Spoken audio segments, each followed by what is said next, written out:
host, Michael J. Long. And first off, I want to thank you guys for subscribing to my YouTube channel, Michaels Libertarian Pizza Party. I'm the host of Michaels Libertarian Pizza Party, and I want to talk to you guys tonight about police reform. Um, Most of it, I think I'm going to adopt. Most of it's Larry Sharp's ideas that I wanted to incorporate, or at least his perspective on police reform that I think is a brilliant idea. Plus, I got my own that I'd like to add to that. But first off, I want to thank you guys for subscribing to the channel, and I truly appreciate it. And so, as you know, tonight's topic is police reform. And thankfully, I can explain his perspective on, or his idea on police reform. He's got it broken down into four categories, which I was able to write down because he had it listed in the description box on one of his videos.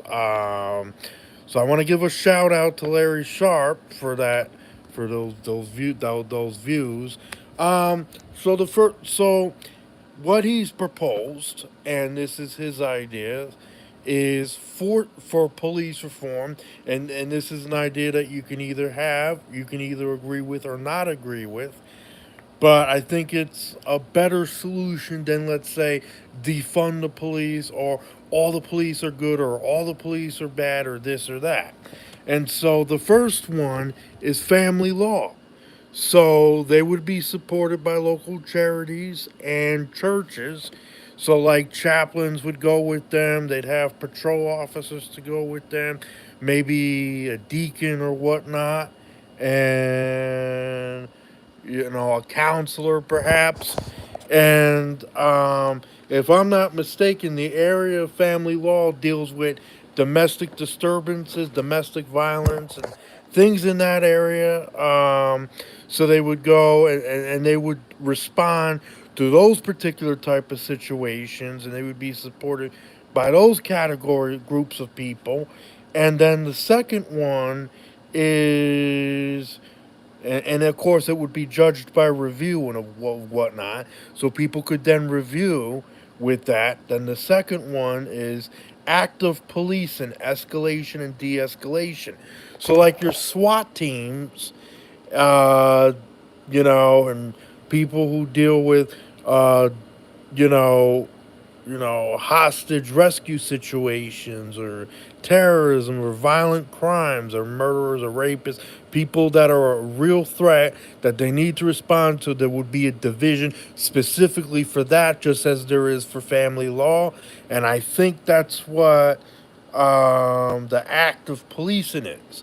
So the idea is that you're involved in escalation and de escalation of violent criminals so you can bring them to justice, or you know if it requires de-escalation, maybe, you know I don't know, it's specifically as to what exactly it would entail, other than they would respond to hostage rescue situations and de-escalating hostage, or people who are taking other people hostage. They would de-escalate the situation, try to get the hostages free from whoever it is that they're going after, and trying to bring the people that have whoever it is held hostage held responsible and brought to justice. And then the third one is quality of life. So let's say drunken disorderly, or like, so there would be a division for that would respond for to drunken disorderly, or maybe there's some hoodlums at the park, and they're trashing the place, or they're doing things, or graffiti or whatever, and vandalizing private property or whatnot. So the quality of life patrol unit would respond to those situations and deal with those particular type of situations, and try to kind of shoot those people, not literally but figuratively speaking, goodbye, go somewhere else, kind of off to the next place you go, wherever, shoot them away, like get out of here, sort of thing. And then so they would, I don't know how they would specifically do that, but they would pretty much discourage that type of behavior and tell them to get on their way, basically.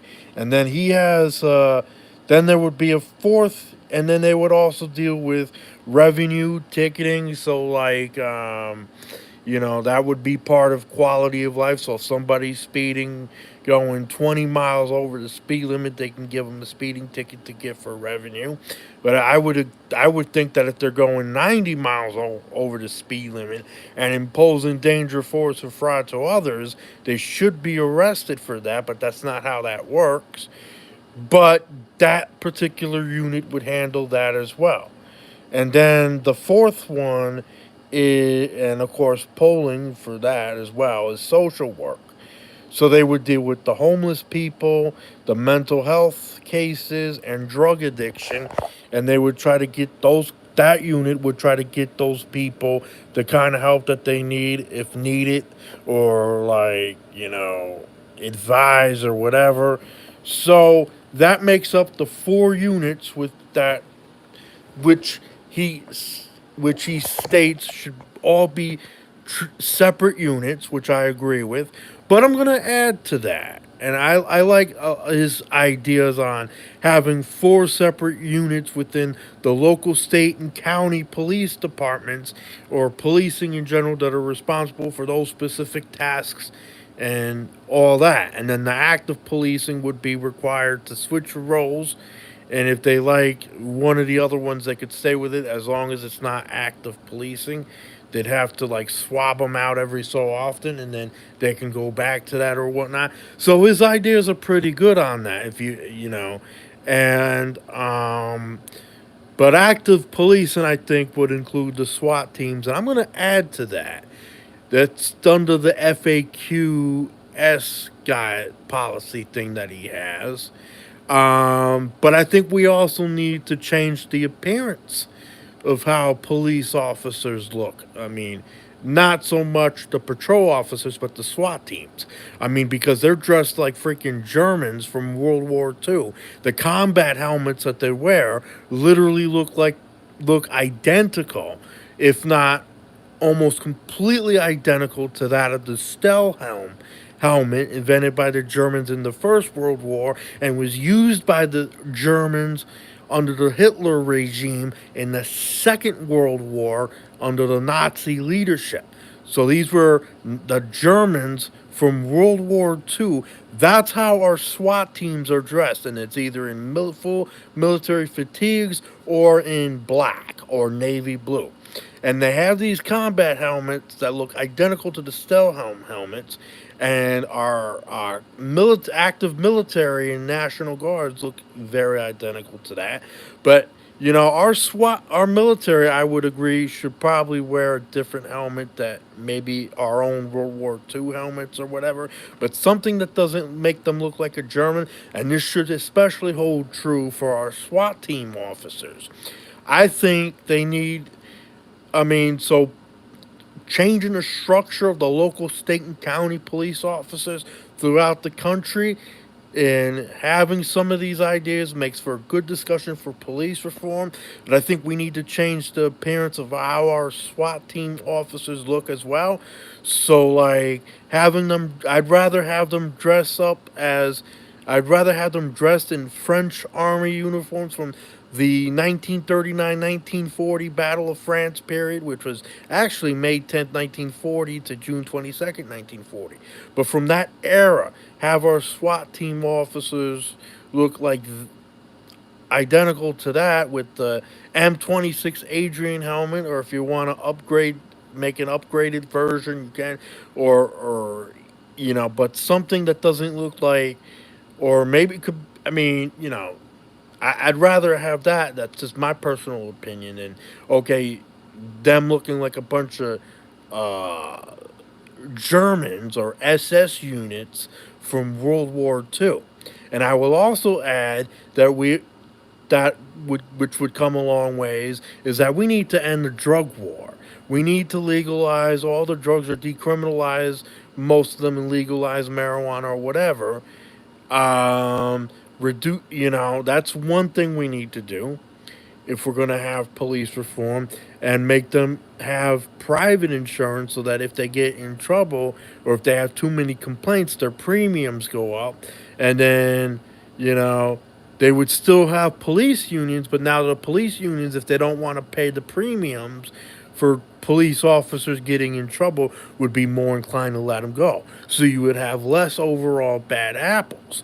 On top of that, which we're already starting to do, would be the body cams, which I think is a good idea. And requiring that they keep them charged and that they're using them and so forth. So these are ideas and discussions that we ought to have. And and the thing is, Larry Sharp's FAQS plan works with, and I would add to that, I think it's a brilliant idea. And I think as long as we have it at the local, state, and county level, good. Then we can abolish all federal law enforcement agencies and keep law enforcement at the local, state, and county levels of government where peacekeeping and law enforcement should be at. And I'm not too keen on calling it law enforcement either, because that implies that you have to enforce the laws when in reality, their main task should be to keep the peace and to protect the rights of others by making sure that other people cannot impose danger, force, or fraud to the people, that to anybody for that matter. So their main role should be peacekeeping, and not, okay, the federal government or the state government or the local county governments made this new ordinance or this new law that we're going to enforce. It's called the NDAA, it's called whatever. Because that's not what they should be about. They should try to help out, and I think Larry Sharp made it right. I mean, has some good insight on it. And then the other thing is, we want to keep it at the local, state, and county governments, and we want as much of that as possible. But I also think that changing the appearance of how our SWAT team officers look would go a long ways. Because, yeah, I can understand, hey, if you're heading into a hostile situation, you're probably going to want to wear a helmet to protect your head from bullets or whatnot.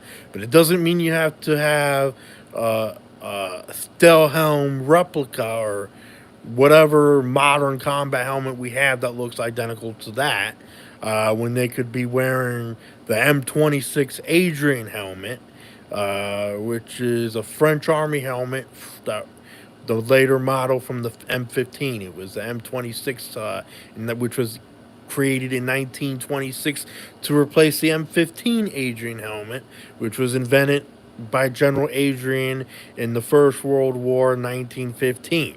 And I can go on and on and on and on about the history of it, but I think those helmets would suit our SWAT team officers better than that of, okay, you're going to wear some Stelhelm replica that we don't even call the Stelhelm anymore. It's just some new model that doesn't have the tail on the back of it, but it looks identical to that, and that's what you're going to look like. And I think that sends the wrong message, because if you have anybody dressed in black or whatever, and they're going to try to de-escalate some situation or whatever, then it's like that's going to make people more hostile. Because now they see a bunch of people that look like they're dressed up as Germans from World War II to try to come save the day. And you have to keep in mind the Germans from World War II, not all of them, but the ones especially involved with the SS, killed about 6 million Jews and thousands of other people. They just gassed them to death in the gas chambers. And that's what we want our SWAT team officers to look like. And then the conservatives are going to sit there and say, but if they don't look like that, then you're being politically correct. I'm sorry. Maybe I am being politically correct. But I don't think our SWAT team officers ought to look like the same people that gassed, thousands of people in the Second World War in gas chambers. I don't think our SWAT team officers should be looking like that. I mean, to me, that's completely unacceptable for any SWAT team or even members of our military to be dressed like that. That helmet, I'm sorry, needs to go. I mean, because especially for SWAT team officers. Now, if our military wants to go, and I think our military should be used defensively, but if they want to keep that helmet and look like a bunch of Germans, fine, but I don't think it should be utilized for the SWAT teams. I don't even think it should be utilized for our military, you know? But if you elect someone that's going to get rid of those helmets, that's great too. But, the thing is, the local, state, and county governments have control over their SWAT teams. So why are they having them dressed like a bunch of Germans? I don't know. Part of that is maybe we need to stop militarizing the police force at the local, state, and county level, and maybe we need to stop dressing them up like Germans from World War II. And I mean, I don't mean no offense to the German people, but having them dressed like the SS, let's say. I won't call them Germans because I know they're, I don't think every German was that bad in World War II. But I think having them dress up like that, like the SS, let's say, that's unacceptable. It is. You're having them dress up, you're having them look identical to the same people that gassed thousands, if not millions, of people in the gas chambers during the Second World War. And we got to have our SWAT team officers completely, you know, identical to that in appearance wise. It's no wonder people want to fight him every time they see him. Oh, here comes the SWAT team. We gotta, get violent because they're out there. And that's not the kind of image we would want for any of our officers. So I'm saying change the appearance of the way our SWAT team officers look. That's going to go a long ways in terms of de escalation. And our patrol officers can wear their dress uniforms or whatever, patrol uniforms. As long as the SWAT teams are imaged differently, then I'm okay with that. I'd rather have them look like a bunch of French soldiers from 1940 than look like a bunch of SS units from, the concentration period of World War II. I mean, if you're going to have them dressed up as any World War II look-alike unit, it should be the French Army from 1939, 1940, up to June 1940. The uniforms that existed then, you can make replicas of. You can get them from the museums. Have our SWAT teams clothed with those uniforms, and then, Adrian helmets. Hey, that's going to go a long ways with preserving and of course, behavioral analysts training for all those different units would go good as well. So that's what I would want. That's what I want, and change the appearance, change the structure, change how they were, you know what I mean, and then abolish. I think if we do all that, then I think we're gonna get a more better outcome with less violent police officers because they're not emboldened to act authoritarian when they're dressed differently in the SWAT teams, and when when they can come to a more respectable conclusion on how to handle people without getting violent and so forth. I do think that there is a need for police, but that need should be to protect individual rights from imminent harm, danger, force of that sort. Not to go after people who are black just because they're black. or to go after people just because they're mentally ill or some sort. Because if that's what we're going to do, then I can understand why we would want to abolish the police at that point. Because where's the sense in having government run police units, police forces at the local, state, county level, or even at the federal level, if all they're going to do is go after people for the color of their skin? So I think we need to change the structure of our police, as I've mentioned before, and the drug war, and the means for the police to, go after people just to go after people, and instead, entice them to protect the individual rights from being imposed upon by other people that may want to impose such force. And, mainly what we want to do is have them go after violent crimes such as murder, rape, armed robbery, unarmed robbery, carjacking, theft, any type of crime where there is a victim, where danger, force, or fraud is being imposed upon another person to kind of circumvent, to prevent, or to go after people who have already committed such offenses. That's what we need police for. Not to go and I hate to say it, but we also need to, revamp the police, besides the fact that they need to be reserved to protect against violent, imminent threats by other individuals. But also, if you think about it, we had a law just prior to the Civil War where police were started to go after slaves and bring them back to their slave owners, and those laws are still on the book. Those laws need to be repealed because, first of all, we since freed a lot the slaves, and we don't need our police to be modeled off of laws that from errors that where such policies don't even exist anymore, of extreme prejudice of some sort or whatnot. So again, you know, I think Larry Sharp has some good ideas. But I also think we need to change the structure and change the appearance of how our SWAT teams look and the policing in general and all that. So I'm Michael J. Long, and it's now 8:50, and thank you for joining me. I truly and sincerely appreciate it. Thank you.